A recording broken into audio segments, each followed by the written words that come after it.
Coming up, youth attack police station in Nalerigu in protest against purported court order of the arrest of the Nayiri. Meteo and Environmental Protection Agency updates public on the air quality and advises the wearing of nose masks. We were in Parliament today for the vetting of new ministerial nominees who will play the part where MP's class prefect Hammond told the appointment committee to be of best behavior during his term. On the Turkey earthquake update, rescue efforts have ended in all but 2 areas in a day after Christian Atsu's body was found and retrieved. Atsu's body is in Ghana now and being preserved at the 37 Military Hospital morgue. Council of State member Sam Okudzeto says China has been bringing prisoners into Ghana to engage in illegal mining. And former President Mahama on why he will not hand over tractors to farmers again if he becomes president. Welcome to Graphic Online's News in Brief. We start from the northeast region where some youth today attacked a police station at Nalerigu. Graphic Online understands the youth are not happy with an attempt by the security agencies to arrest some chiefs in the area in relation to last week's enskinment of a new Boko Naba. This has created some tension in the Mamprugu traditional area as the youth are resisting attempts by the security agencies to allegedly arrest the overlord of Mamprugu, Bohagu Mahami Abdullahi Sheriga II, and the newly escaped Boko Naba Alhaji Seidu Abagri. Graphic Online's correspondent Mohammed Fugu reports that security personnel on Sunday were in Nalerigu, the traditional seat of Mamprugu, to pick up the overlord and Alhaji Abagri, but the move was resisted by the youth. The attempt by the security personnel followed a warrant issued by the High Court in Bolgatanga for the arrest of the 2 traditional leaders for their involvement in the enskinment of a new chief for Boko last week.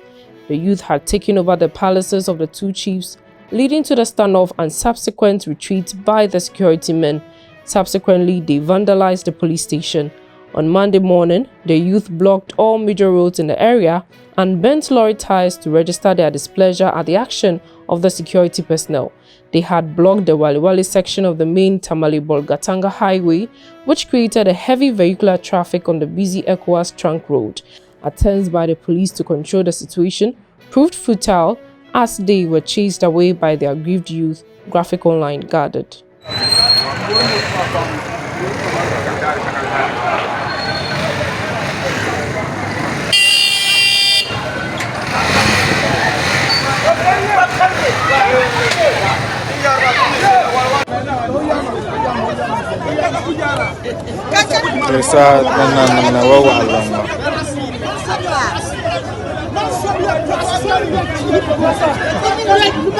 From Nalerigu, we move to air pollution, where the quality of air in Ghana has not been good in the last few days, as observed by many.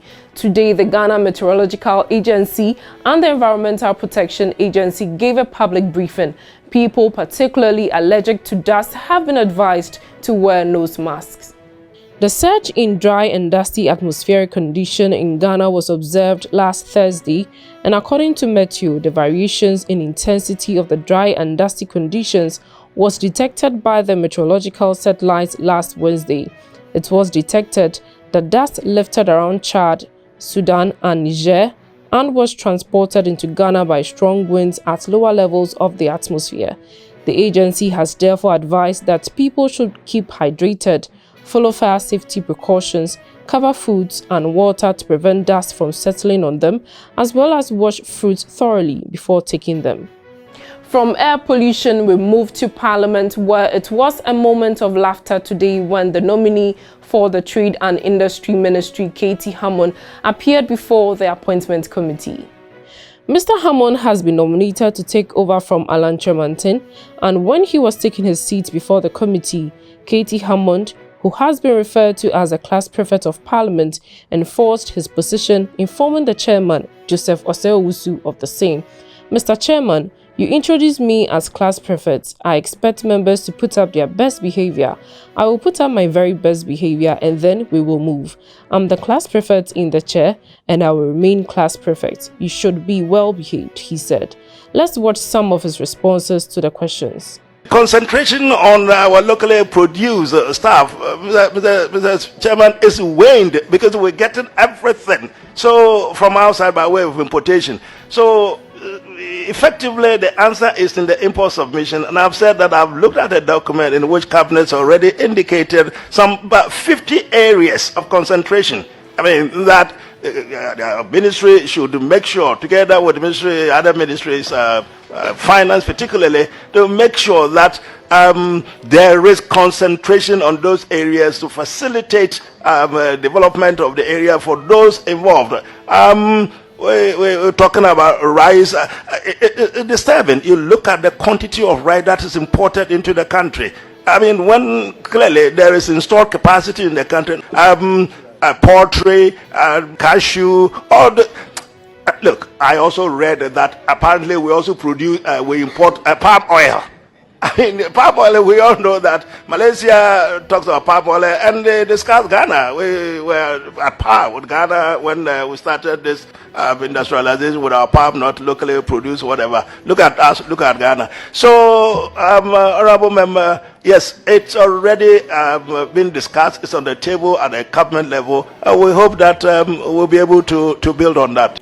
On the Turkey earthquake, rescue efforts have ended in all but 2 areas in a day after the Ghanaian footballer Christian Atsu's lifeless body was found and retrieved from the rubble in Hatay. Turkey's disaster agency said on Sunday that it has ended rescue efforts in all but 2 provinces, almost 2 weeks after a massive earthquake killed tens of thousands of people.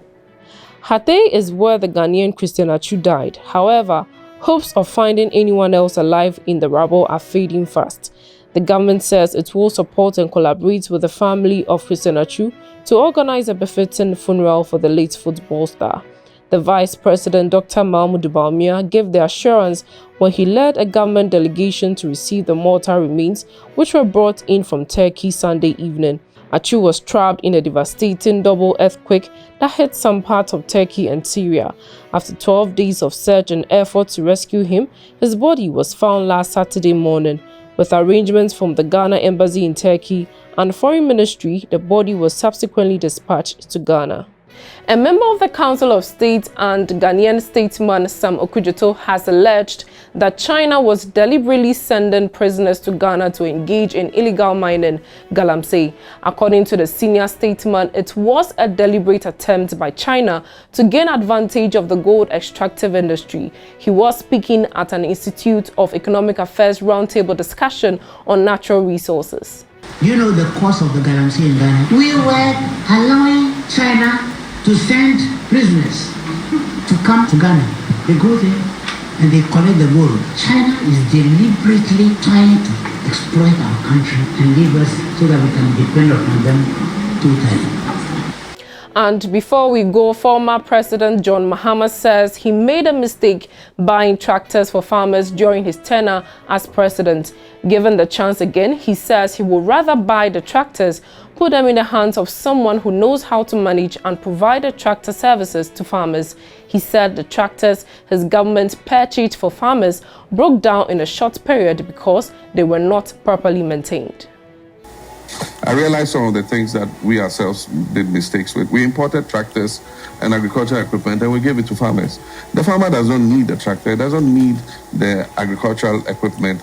He needs the services of a tractor. So somebody who knows how to maintain that tractor must have a service center where he provides the services to the farmer. But we give the tractors to the farmers. In a year or two, the tractor has broken down because he doesn't know that every 6 months you must change the engine oil, you must change the filters, you must grease the tractor. He doesn't know that, so we'll approach it differently. Thank you for watching. For more news, please visit our website graphic.com.gh or follow us on Facebook at Daily Graphic and on YouTube and Twitter at GraphicGH. My name is Juliet Echa Safo.